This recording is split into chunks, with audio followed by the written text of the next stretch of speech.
शय से नजरें चुराता रहूं। हेलो फ्रेंड्स, आज के इस वीडियो में हम बात करने जा रहे हैं अभिनेत्री विमी के बारे में। जी हाँ, बॉलीवुड है ही कुछ ऐसा। यहाँ सभी लोग चढ़ते हुए सूरज को सलाम करते हैं, लेकिन जो कलाकार गुमनामी के अंधेरों में खो जाते हैं, उनकी लाश तक को देखने कोई नहीं आता। क्या हुआ था विमी के साथ? अगर आप इस अभिनेत्री के बारे में नहीं जानते हैं तो फिर ये वीडियो पूरी अंत तक जरूर देखें। बॉलीवुड में 60s और 70s के एरा में एक अभिनेत्री थी विमी। विमी के बारे में हालांकि बहुत कम लोग वाकिफ हैं। विमी बेहद ही खूबसूरत थी। जो भी उन्हें देखता था बस देखता ही रह जाता था। एक बार मशहूर संगीतकार रवि के यहाँ वो मेहमान के रूप में आई थी। उसी दरमियान जाने माने मशहूर फिल्म निर्देशक B.R. चोपड़ा भी वहां मौजूद थे। विमी को देखने के साथ ही B.R. चोपड़ा ने मन बना लिया कि वो अपनी आने वाली फिल्म हमराज में उन्हें एक लीड रोल देंगे। विमी की अपब्रिंगिंग और एजुकेशन हालांकि मुंबई और उस वक्त के बम्बई में ही हुई थी, लेकिन उनका परिवार थोड़ा रूढ़िवादी था। जब उन्हें पता चला कि विमी फिल्मों में जाएंगी तो वो बिल्कुल इसके खिलाफ हो गए। बम्बई के सोफिया कॉलेज से साइकोलॉजी में उन्होंने डिग्री हासिल की और उसी दरमियान उनकी मुलाकात कोलकाता के बिजनेसमैन शिव अग्रवाल से हुई। शिव अग्रवाल कोलकाता के जाने माने विख्यात अमीर चंद प्यारेलाल घराने से संबंध थे। विमी हालांकि एक मध्यम वर्गीय परिवार से आती थी, लेकिन शिव अग्रवाल के घर में धन दौलत की कोई कमी नहीं थी। जैसे ही विमी के ससुराल वालों को पता चला कि विमी ने हमराज फिल्म साइन कर ली है तो उन्होंने उसे अस्वीकार कर दिया। विमी को इस बात से काफी दुख, लेकिन वो ऑलरेडी कॉन्ट्रैक्ट साइन कर चुकी थी और इसलिए उन्होंने परिवार का दामन छोड़कर फिल्मों का साथ अपना लिया। जैसे ही लोगों को पता चला कि B.R. चोपड़ा ने विमी को साइन किया है, उनके पास कई सारी फिल्में आने लगी, लेकिन उस वक्त के कॉन्ट्रैक्ट के हिसाब से जब तक ये फिल्म रिलीज नहीं हो जाती थी, विमी किसी दूसरे प्रोडक्शन हाउस की फिल्म साइन नहीं कर सकती थी। हमराज ने कामयाबी के नए झंडे गाड़े। फिल्म की कामयाबी ने विमी को रातों रात एक बहुत बड़ा स्टार बना दिया। विमी काफी ग्लैमरस लुक की थी और इसी वजह से काफी सारे प्रोड्यूसर्स उनके साथ फिल्में साइन करना चाहते थे। हमराज के अलावा विमी ने आबरू, कहीं आर कहीं पार, पतंगा, कहानी हम सबकी, वचन जैसी कुछ फिल्मों में काम किया। विमी खूबसूरत तो बहुत थी, लेकिन अदाकारी के मामले में वो थोड़ी कमजोर थी। यही वजह था कि उनके पति उनकी अदाओं को भुनाना चाहते थे और उन्होंने जो भी पैसा कमाया उन्होंने पब्लिसिटी में झोंक दिया।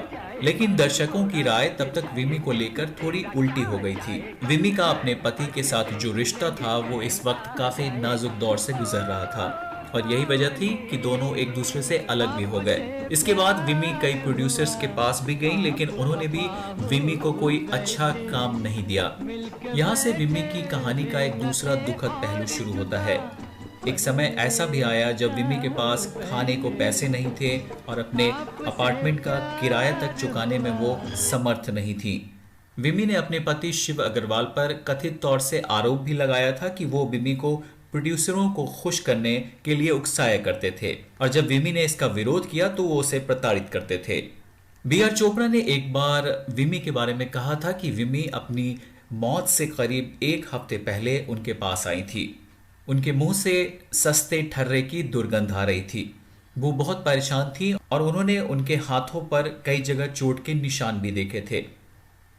वो B.R. चोपड़ा के पास अपने व्यवहार के लिए माफी मांगने आई थी। विमी ने अपनी लोकप्रियता और स्टारडम को खंडित होते, टुकड़े टुकड़े होते हुए देखा था। विमी ने जिंदगी के प्रति जो उत्साह होता है वो खो दिया था।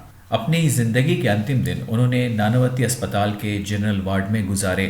नवंबर 1977 को उनकी मौत हो गई। विमी के पार्थिव शरीर को कोई देखने तक नहीं आया, उनकी लाश सड़ती रही। इसके बाद कुछ लोग जमा हुए और उन्होंने चने वाले ठेले पर रखकर सांताक्रूज शमशान गृह ले जाकर उनका अंतिम संस्कार किया। उनका मृत शरीर एक मैली कुचैली धोती में लिपटा हुआ था। हमराज की कामयाबी के बाद जिस विमी की एक झलक पाने के लिए लोग लालायित रहते थे, परेशान रहते थे, उसी के अंतिम संस्कार के समय कुल 9 लोग मौजूद थे। पत्थर की मूरत अपनी मां के मौत के इस घटना को विमी के बेटे रजनीश ने अपने संस्मरण में भी लिखा है। आप जानना चाहेंगे कि रजनीश भला कौन है? तो रजनीश जो हैं वो इस वक्त एक बहुत बड़े आध्यात्मिक गुरु हैं। विदेशों में ये जाने माने चेहरे हैं। इनका एक आश्रम है जो मैक्सिको में इस समय चलता है और ये काफ़ी पॉपुलर है। इन पे कई तरह के आरोप भी लगे हैं, लेकिन इन आरोपों में कितनी सत्यता है ये बात आज तक प्रूफ नहीं हो सकी है। ये एक कोइंसिडेंस है कि इनका नाम रजनीश है और इन्होंने भी ओशो रजनीश से दीक्षा ली। ये ओशो के पुणे वाले आश्रम में भी गए और ओशो के करीबियों में से एक थे। ओशो के इस दुनिया से चले जाने के बाद इन्होंने खुद से अपनी आध्यात्मिक ऊंचाइयां हासिल की और पहले तो ये गोवा में अपना सेंटर बनाना चाहते थे, लेकिन इसमें काफ़ी लेट होने के बाद इन्होंने विदेश में रुख किया और फिर अभी मैक्सिको में इनका एक सेंटर है। तो खैर, हम लौटते हैं अपने वीडियो की टॉपिक पे। तो अपने संस्मरण टीयर्स ऑफ द मिस्टिक रोज में रजनीश लिखते हैं कि उनकी माँ जो हैं वो बहुत ही गरीब फैमिली से बिलोंग करती थी, जिनमें 4 बच्चे थे और अपने नाना जी और नानी जी को भी वो याद करते हुए बताते हैं कि वो बहुत ही ईमानदार इंसानों में से थे। वो बताते हैं कि उनके जन्म के वक्त उनकी माँ को बहुत स्टारडम मिला था और वो बहुत ही फेमस आर्टिस्ट हो चुकी थी। वो बताते हैं कि 20 जनवरी 1961 को उनका जन्म हुआ था। उनके पिता का नाम शिवराज और माता का नाम विमलेश था, जिन्हें लोग विमी के नाम से जानते हैं। उनकी एक बहन शोना थी जिनका जन्म 19 जनवरी 1963 को हुआ था।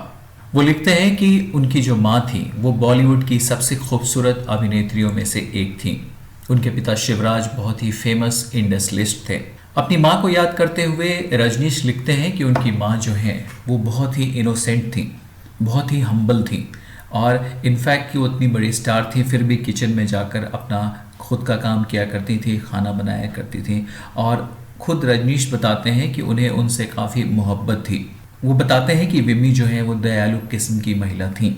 उनकी ज़िंदगी में प्यार का बहुत महत्व था और रजनीश अपनी माँ से बहुत जुड़े हुए थे।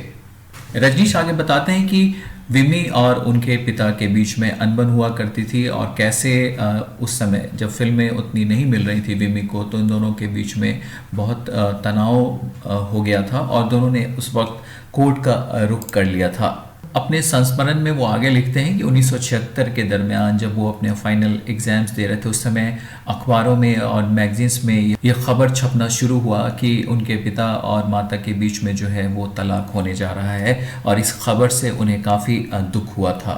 रजनीश बताते हैं कि जिस वक्त कोर्ट में यह केस चल रहा था उन्हें उनकी माँ यानी कि विमी से मिलने से मना कर दिया गया था। दोस्तों, ये संस्मरण काफ़ी लंबा है। अगर आप इसे पूरा पढ़ना चाहते हैं तो इसका लिंक मैंने डिस्क्रिप्शन में दे रखा है, जहां से आप इसे डाउनलोड कर पढ़ सकते हैं। और इसी संस्मरण में रजनीश ने अपनी माता के देहांत के बारे में लिखा है कि नवंबर 1977 की एक सुबह जब उनकी नज़र न्यूज़पेपर पे गई तो उनकी माँ की खबर उन्हें जानने को मिली। उन्होंने लिखा है कि विमी की मौत रहस्यमय परिस्थितियों में हुई थी। जिस वक्त हॉस्पिटल में उनका देहांत हुआ उस वक्त कोई भी उनके साथ नहीं था। रजनीश ने इसमें लिखा है कि कोर्ट के ऑर्डर की वजह से वो या उनके पिता उस वक्त वहां नहीं जा सकते थे और इस स्थिति में विमी का जो अंतिम संस्कार है उस वक्त उनके फैमिली से वहां कोई भी मौजूद नहीं था। इतनी बड़ी फिल्म स्टार का अंत बहुत ही दुखद हुआ। ये बात खुद रजनीश ने अपनी संस्मरण में लिखी है। दोस्तों, विमी को गुजरे हुए सालों साल बीत चुके हैं, लेकिन बॉलीवुड में जब भी खूबसूरत अभिनेत्रियों का नाम याद किया जाएगा तो उसमें विमी का नाम सबसे टॉप पर होगा। किसी पत्थर की मूरत से मोहब्बत का इरादा